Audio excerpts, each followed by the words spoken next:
नमस्कार प्रेक्षकांनो, मालिकेचा आजचा भाग खूप जबरदस्त असा आहे. कारण तुम्हाला माहितीये का, वल्लरी आणि नम्रताचा डाव वल्लरीवर उलटलाय. म्हणजे वल्लरीने जे काही औषध आणलेलं होतं ती भांग होती आणि ते औषध ईश्वरीला द्यायला तिने सांगितलं होतं आणि नम्रताने नेमकं ते औषध ग्लासात टाकलेलं असतं आणि ते पाणी वल्लरीलाच प्यावं लागलंय आणि वल्लरीचे आता वेडेचाळे सुरू झाले. खरंच मजा येते खूप प्रेक्षकांनो.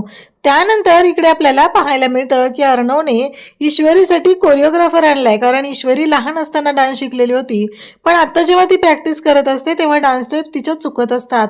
म्हणून अर्णवने शिर्केंना सांगितलेलं असतं आणि कोरिओग्राफर आणलेला असतो आणि आता कोरिओग्राफर ईश्वरीला डान्स करायला शिकवणार आहे. तर इकडे राकेशचा डाव आता त्याच्यावरच उलटणार आहे. कारण जेलमधल्या प्रत्येक सेलची आता कसून चौकशी करायची आहे, तिथली सगळं चेक करायचं आहे. चेकिंग डेंजर होणार आहे आणि राकेशला मात्र आता भीती वाटू लागली. राकेश म्हणत असतो की मी एवढ्या मेहनतीने हा बनवलेला जो बॉम्ब आहे त्याचं काय करू, हा प्रश्न राकेशच्या पुढे पडलाय. तर इकडे नम्रताला मात्र खूप राग येत असतो. नम्रताला ही गोष्टच पटत नाहीये. तिचं असं म्हणणं आहे की काही झालं तरीही मला ना ह्या सगळ्या गोष्टी इशू तुझ्या आवडतच नाहीयेत. हे सगळं तू जे काही करतेस ना ते मला पटत नाहीये. कारण तुला वाटत असेल तूच एकटीच कॉम्पिटिशन जिंकणार आहे, पण ही कॉम्पिटिशन तर मीही जिंकणार आहे आणि मी तुला जिंकूनच दाखवणार आहे, असं म्हणत आता जेव्हा नम्रता ईश्वरीला धमकी देत असते तेव्हा आकाश तिथं आहे आणि आकाश हे सगळं पाहतो. त्याला धक्का बसतो कारण नम्रताचं वागणं बदलत चाललंय हे आकाशच्या लक्षात आलेलं असतं. त्यानंतर प्रेक्षकांनो इकडे आपल्याला पाहायला मिळणार आहे की नम्रता तर तोंडावर पडतीये, स्वतः तर तोंडावर पडतीये, पण दुसऱ्यांना सुद्धा त्रास देण्याचा एकही चान्स ती सोडत नाहीये. हे सगळं कशा पद्धतीने होणार आहे ते आपण डिटेलमध्ये पाहूया. त्यासाठी व्हिडिओ शेवटपर्यंत पहा. त्याचबरोबर चॅनलवर नवीन असाल तर चॅनलला नक्की सबस्क्राईब करा. इकडे आपल्याला पाहायला मिळतं की आता नम्रताने ती औषधाची बॉटल घेतलेली असते, सगळं जेवण बनवून झालेलं असतं आणि ईश्वरी रूममध्ये गेलेली असते. तोपर्यंत नम्रताने सगळं डायनिंग टेबलवरती साहित्य जेवण वाढायला घेतलेलं असतं. ती म्हणते हे सगळे यायच्या आधी मला महत्त्वाचं काम तर करावं लागणार आहे आणि त्यासाठीच हे सगळं मी करायला तयार आहे, अशा पद्धतीने तिचं वागणं सुरू झालेलं असतं आणि तिचं म्हणणं असं असतं की काहीही झालं तरीही मला मात्र या सगळ्या गोष्टी शांतपणेच कराव्या लागणार आहेत, हा विचार तिच्या डोक्यात सुरू झालेला असतो आणि मग मात्र तिने या सगळ्या गोष्टी करण्याची तयारी करते. मग सगळं पाणी घेतलेलं असतं ग्लासात, त्या पाण्यामध्ये आता तिने मुद्दाम होऊन त्याच्यामध्ये ते औषध टाकलेलं आहे आणि ते औषध टाकलेलं पाणी म्हणजे वल्लरीने जे दिलेलं औषध असतं ते औषध तिने त्यामध्ये टाकलेलं असतं आणि ते पाणी तिला ईश्वरीला तो ग्लास द्यायचा असतो. आता ईश्वरी सगळ्यांना जेवायला वाढायला घेते. आजी पण म्हणतात की अजून कोणी आलेलं नाहीये का, असं म्हणत आजी सुद्धा तिथे ईश्वरी सोबत असतात आणि त्याचबरोबर ईश्वरी म्हणते हो मी बोलवते सगळ्यांना आणि मग सगळेजण येतात, जेवायला बसतात. या सगळ्या गोष्टी सुरू झालेल्या असतात आणि त्याच वेळेस इकडे आता सगळेजण बसलेले असतात. चिडवाचिडवी सुरू असते. छान असं घरातलं वातावरण, म्हणजे जेव्हापासून राकेश गेलाय तेव्हापासून प्रेक्षकांनो घरातलं वातावरण छान असतं. सगळेजण आनंदात असतात आणि छान पद्धतीनं हे सगळं करत असतात. तेव्हा वल्लरी पण जेवायला बसलेली असते. वल्लरी आता आहे आणि ती वल्लरी पाहत असते. तिच्या लक्षात आलेलं असतं की नम्रताने सांगितलेलं काम केलंय का, हा विचार तिच्या डोक्यात सुरू झालेला असतो आणि तेव्हा नम्रताने केले काम असं तिला खुणवलेलं असतं आणि मग मात्र वल्लरी म्हणते की चला, म्हणजे आज आपण ठरवलेलं आहे की तीही यांनी आनंदात राहू दे, काही झालं तरीही महत्त्वाची गोष्ट आहे आणि ती म्हणजेच की नम्रताच स्पर्धेमध्ये टिकणार आहे. ती ईश्वरी काही त्या स्पर्धेमध्ये टिकू शकणार नाही, हा सगळा विचार डोक्यात आलेला असतो आणि त्याचबरोबर आता अचानक इकडे वल्लरीला खोकला येतो आणि वल्लरीला पाणी पाहिजे असतं. मग इशू तिथला पटकन ग्लास उचलते आणि ते पाणी जे आहे ते वल्लरीला दिलं जातं आणि वल्लरीला तर धक्का बसतो. वल्लरी म्हणत असते की काय आहे, म्हणजे ते पाणी पिल्या पिल्या तिला उचक्या लागायला लागलेल्या असतात. ती नम्रताकडे पाहते. नम्रताला धक्का बसलेला असतो की हे पाणी आता आई पिलेले आहेत म्हणजे आता वाट लागणार आहे, हे तिच्या लक्षात आलेलं असतं.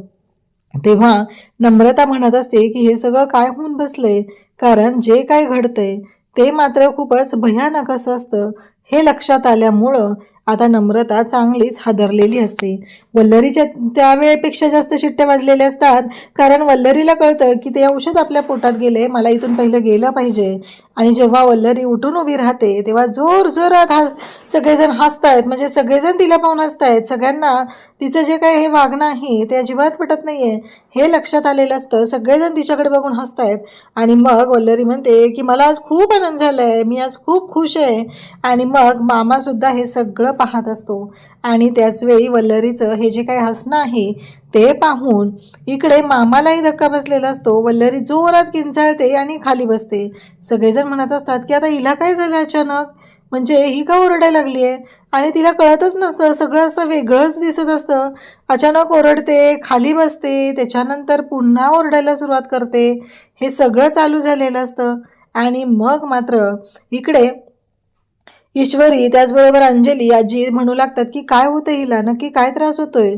आणि नम्रता जोरजोरात हसू लागते आणि सांगत असते की मी आज खूप खुश आहे, मला खूप आनंद झालाय आज, कारण माझ्या एवढं खुश आज कोणीच नाही आहे.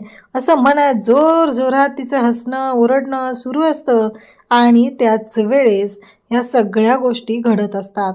आणि त्यासोबतच इकडे पाहायला मिळतं ते म्हणजे सगळेजण पाहत असतात तेव्हा वल्लरीचं हे असणं पाहून आजी म्हणतात की काय झालं हिला. तेव्हा वल्लरी म्हणते मी आलेच, मी रूममध्ये जाते. असं म्हणालेली वल्लरी पुन्हा खाली बसते आणि जोरजोरात ओरडायला सुरुवात करते. तिचं हसणं ओरडणं खिदळणं हे चालू झालेलं असतं. कळतच नसतं आकाश सुद्धा सगळेजण तिथं असतात. तेव्हा मात्र सगळ्यांना धक्का बसलेला असतो. ह्या सगळ्या गोष्टी ज्या घडत असतात ते पाहून सगळे म्हणत असतात की काय होतं हिला, काय झालंय. हा एकच प्रश्न सगळ्यांच्या समोर असतो. मग आता वल्लरीला रूममध्ये घेऊन जातात आणि वल्लरीला रूममध्ये घेऊन गेल्यानंतर आजी म्हणत असते हे सगळं काय होऊन बसलं अचानक, कशामुळे झालं हे सगळं. तेव्हा ईश्वरी सांगू लागते की आजी नका काळजी करू, काहीतरी प्रॉब्लेम झाला असेल, काय माहिती. ते पाणी तर त्यांना आपण जे दिलं होतं ते नॉर्मलच दिलेलं होतं ना, त्याच्यामुळे मला कळत नाही आहे की नक्की काय प्रॉब्लेम झालेला आहे. हा विचार डोक्यात आलेला असतो. इकडे राकेश मात्र जाम खुश असतो. राकेश म्हणत असतो की चला आता सगळी मजा येणार आहे, उद्या उद्या खराच बॉम्ब फुटणार आहे आणि अर्णव ईश्वरीची शोकसभा दणक्यात सुरू होणार आहे. हा विचार सुरू झालेला असतो. आणि त्याचबरोबर इकडे अर्णव ईश्वरी सगळेजण आहेत आणि ईश्वरी आणि अर्णव रूममध्ये विचार करत असतात. त्याचवेळी आकाश आलेला असतो आणि आकाश नम्रताला म्हणतो काय झालं. तेव्हा नम्रता म्हणते की तुम्हाला कळतंय का आकाश, तुम्ही जे काय केलेलं आहे त्याचे परिणाम काय होत आहेत हे तुमच्या लक्षात येतं का. कारण तुम्ही फक्त आणि फक्त स्वतःचाच विचार करत असता आणि दुसऱ्यांसाठी झटत असता. तुम्हाला आपल्या कॉम्पिटिशनचं काहीही पडलेलं नाही. असं जेव्हा नम्रता सांगत असते तेव्हा आकाश म्हणतो काय चाललंय तुझं हे, आपण जे काय करतोय ते सगळं जिंकण्यासाठीच करतोय आणि आपण जिंकतही आलेलो आहोत. तरीही तुझ्या मनात समाधान का नाही, तरीही तुझ्या मनात ह्या शंका कुशंका का आहेत, मला कळतच नाहीये. अगं किती वेळा आपण प्रयत्न करतोय, तू विसरतेस का, तुझ्या लक्षात येत नाहीये का. असं आकाश तिला सांगत असतो. तेव्हा ती म्हणत असते की आकाश काय करतोय आपण, सांगा बरं तुम्ही मला, काय केलं तुम्ही जिंकण्यासाठी. कालच्या राऊंडला आपण तिसरे आलो, मान्य आहे मला, तो राऊंड क्रॉस करून आपण पुढे आलो, पण उपयोग काय आहे का माहिती का तुम्हाला, का उशीर झाला. कारण तुम्ही ईश्वरी आणि अर्णव जिजेंना मदत करायला गेलात, कारण तुम्ही आपला वेळ वाया घालवला. तेव्हा इकडे आकाश म्हणत असतो की नक्की काय म्हणायचं आहे काय तुला, असं काय करतेस तू, मी काहीही कुठलाही वेळ वाया घालवलेला नाही, असं तो सांगत असतो. आणि तेव्हा मात्र इकडे नम्रताला रागच आलेला असतो. नम्रता म्हणत असते की मला अजिबात पटलेलं नाही आहे, तुमचं जे काय चाललेलं आहे ते मला अजिबात पटलेलं नाही आणि मी तुमचं ऐकून घेणार नाही, असं ती सांगत असते. तेव्हा मात्र आकाश म्हणत असतो काय करू तुझं, का तुला कळत नाही आहे, मी तुला कितीही सांगण्याचा प्रयत्न केला तरी गोष्टी तुझ्या लक्षात का येत नाही आहेत, असं आकाश तिला समजवत असतो. तेव्हा नम्रता म्हणत असते की मला काहीही समजून घ्यायचं नाही, कारण आत्तापर्यंत मी फक्त आणि फक्त समजूनच घेतलेलं आहे, असं ती सांगत असते. तुम्हाला जर स्पर्धेबद्दल काही पडलेलं नसेल, तुम्हाला स्पर्धेबद्दल काही वाटत नसेल तर मला ही गोष्ट पटलेलीच नाही. तेव्हा आकाश म्हणतो काय चाललंय नम्रता तुझं, म्हणजे मला सांग, तू एवढं ईश्वरीबद्दल, म्हणजे मला तर असं वाटलेलं तुमच्या दोघींमधलं बॉन्डिंग खूप छान असेल, पण इथं तर घडताना वेगळंच दिसतंय सगळं. काय घडतंय काय हे? ह्या सगळ्याचा अर्थ काय आहे? हे लक्षात येतंय का? असा विचार चाललेला असतो आणि तो सुद्धा तिच्यावर चिडलेला असतो. आता नम्रता म्हणते की काय करू आता पुढचा डाव, कारण ईश्वरी आली की हा डाव मला टाकलाच पाहिजे असा विचार सुरू झालेला असतो. म्हणून तिने लाटणं घेतलेलं असतं आणि ईश्वरीचा किचनमध्ये येण्याचा जो रस्ता आहे, जी वाट आहे, त्याच्यामध्ये ते लाटणं ठेवलेलं असतं. आणि तेवढ्यातच आजी रूममधून येतात. अगं ईश्वरी, ईश्वरी असं म्हणत त्या रूममधून बाहेर आलेले असतात आणि आजींचा पाय त्या लाटण्यावरती पडणार तेवढ्यातच तिथे नम्रता त्यांना आवाज देते. नम्रता म्हणते काय झालं? आणि ईश्वरीचा आवाज येतो, आजी मी इकडे आहे, काय झालं? तेव्हा आजी म्हणत असतात की नाही ग, म्हणजे मला कळत नव्हतं काय करायचं म्हणून तुला बोलवलं होतं. तेव्हा ईशू म्हणते काय झालं आजी, सांगा मला काय प्रॉब्लेम आहे. आणि मग ती आजींना समजून घेण्याचा प्रयत्न करते. ती म्हणत असते की नक्की काय म्हणायचं आजी तुम्हाला. आजी म्हणतात की अगं वल्लरीला बरं आहे ना, ती कशी आहे, ठीक आहे ना?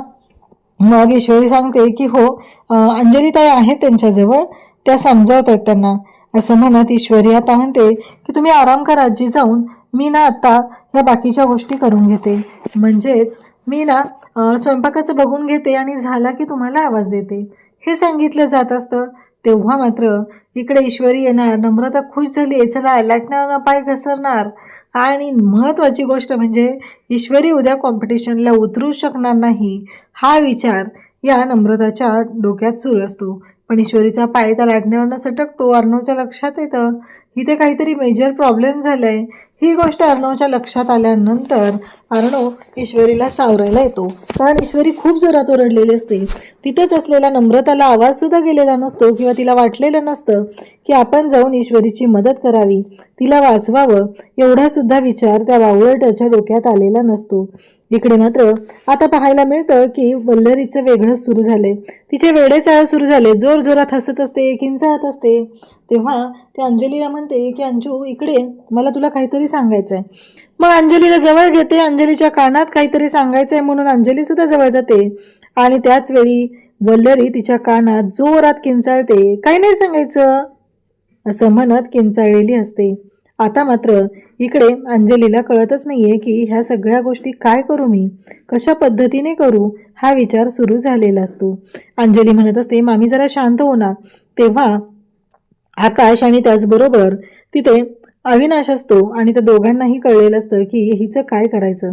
तेव्हा मामा म्हणतो की त्या सौदामिनीने तर काही केलं नसेल ना. तेव्हा आकाश म्हणतो की कसं शक्य आहे, साधी गोष्ट आहे, मॉम पाणी पिली आणि त्यानंतर हे सगळं झालंय आणि ती सौदामिनी कशी करेल.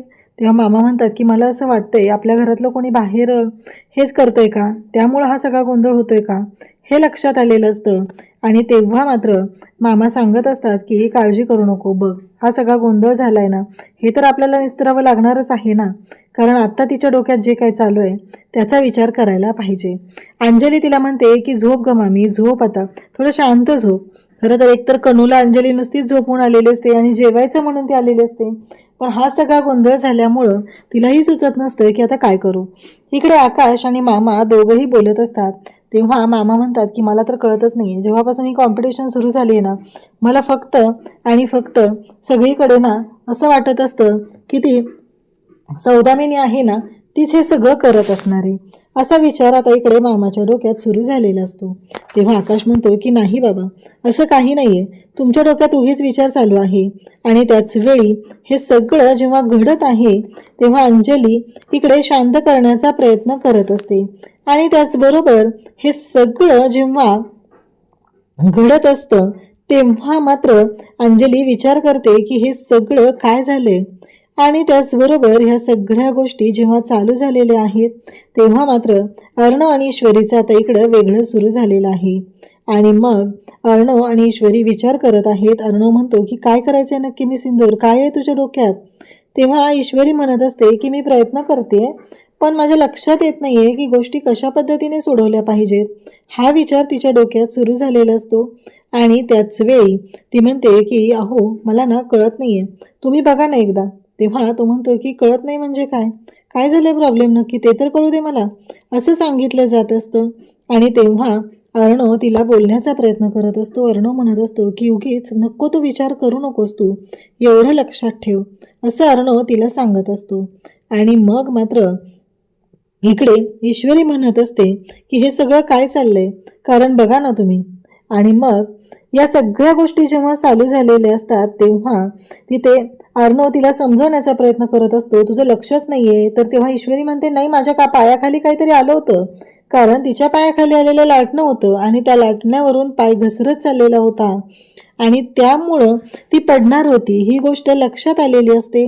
आणि तरी सुद्धा या सगळ्या गोष्टींमुळं आता ईश्वरीला प्रश्न पडलेला असतो की हे सगळं काय होतंय, कारण मी तर सगळ्या गोष्टी नीट केलेल्या होत्या, माझ्या पायाखाली नक्कीच काहीतरी आलेलं होतं. आणि त्याच वेळी आता ईश्वरी म्हणते की ह्या सगळ्या गोष्टी जेव्हा घडत आहेत तेव्हा मात्र ती म्हणते की नाही, तुम्ही शांत व्हावं, तुम्हाला कळतच नाहीये की हे सगळं काय चाललंय, तुम्ही ना चुकीच्या पद्धतीने विचार करताय. असं म्हणत ईश्वरी आता अर्णवला म्हणते की चला, तुम्हाला ना लक्षातच येत नाहीये, कारण तुम्ही प्रत्येक वेळेस काही ना काही गोंधळच घालत असता, असं ईश्वरी सांगत असते. नम्रता म्हणते, काय करू, आज तू माझ्या तावडीतनं सुटलीस, पण यानंतर कधीच सुटणार नाही, असं नम्रता सांगत असते. आणि म्हणत असते की आता बघ तुझी कशी वाट लागणार आहे ते, हा विचार तिने केलेला असतो. आणि तिच्या डोक्यात फक्त एवढंच असतं की काही झालं तरीही इशूची वाट लावायची आहे.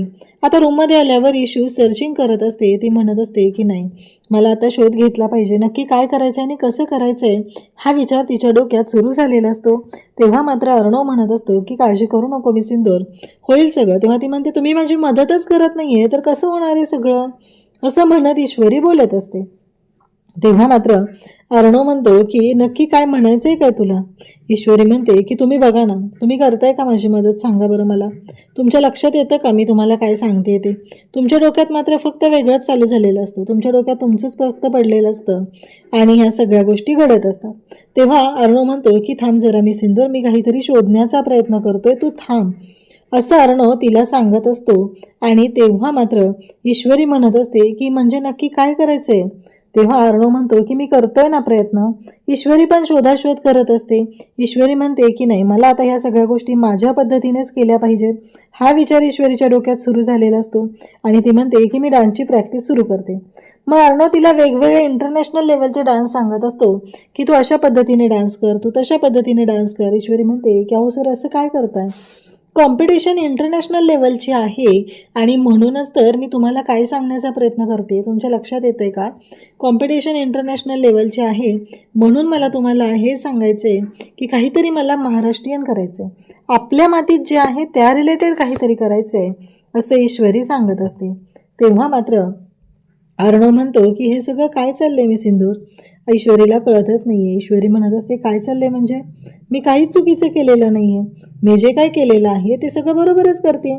तेव्हा अर्णव म्हणतो की नक्की प्रॉब्लेम काय आहे. ईश्वरी म्हणते की मला कळत नाहीये की कशा पद्धतीने हे सगळं सोडवू, असं ती बोलत असते. तेव्हा मात्र अर्णव म्हणतो की मी सिंदूर जरा शांत हो, सुचेल काहीतरी. आणि मग ती म्हणते की सांगा आता. मग तिने आता ठरवलेलं असतं की कथ्थक करायचं आहे म्हणून तिने प्रॅक्टिसही सुरू केलेली असते. पण ईश्वरी म्हणते की नाही सर, ही स्टेप मला ज्या पद्धतीने हवी आहे ना त्याच पद्धतीने मला ती स्टेप नाही घेता येते, मला ना काहीतरी वेगळं वाटतंय, मला ना विचार करायला हवा आहे या सगळ्या गोष्टींच्या बाबतीत, असं ईश्वरी अर्णवला सांगत असते. तेव्हा अर्णव म्हणतो म्हणजे नक्की काय आहे तुझ्या डोक्यात, कसं करायचं आहे हे सगळं, ते तरी सांग मला. आणि मग दोघंही बोलत असतात. आणि फायनली अर्णव शिर्केंना फोन करतो आणि कोरिओग्राफरला बोलवतो, कारण कोरिओग्राफर आणायचा आणि मगच ईश्वरीच्या बाबतीत काहीतरी घडेल असं अर्णवला वाटत असतं. आणि मग छान अशी प्रॅक्टिस सुरू करायची. आता त्यासाठी एवढी सगळी तयारी केलेली असते आणि त्याचबरोबर या सगळ्या गोष्टी झालेल्या असतात. आणि मग मात्र इकडे अर्णव ईश्वरी कोरिओग्राफर बोलवलेले असते आणि प्रॅक्टिस सुरू केलेली असते. तेव्हा मात्र कोरिओग्राफर सांगते की काळजी करू नका, तुम्ही आधी शिकलेले आहात ना, तुम्हाला बेसिक स्टेप्स माहिती आहेत ना, मग काळजी करायची गरजच नाही. आणि त्यावरती लगेचच आता इकडे ईश्वरी म्हणते की हो, इकडे राकेशचा वेगळाच डाव सुरू झालेला असतो. राकेशला कळत नसतं की काय करायचं आणि कसं करायचं. राकेश म्हणतो की नाही, या सगळ्या गोष्टी मला विचार कराव्या लागणार आहेत, कारण हवालदाराने येऊन सांगितलेलं असतं की सगळं चेकिंग व्यवस्थित होणार आहे, अशा सगळ्या गोष्टी झालेल्या असतात.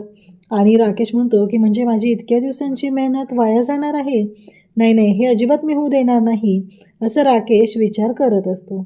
आणि त्याच वेळी इकडे नम्रताला राग आलेला असतो. ईश्वरीची प्रॅक्टिस पाहून नम्रताचा जळफळाट होत असतो. तिचं असं म्हणणं असतं की नाही, हे सगळं जे काय आहे ना ते थांबलंच पाहिजे, असा विचार नम्रताच्या डोक्यात सुरू झालेला आहे. अशाच अपडेटसाठी चॅनलशी कनेक्ट राहा. थँक्यू.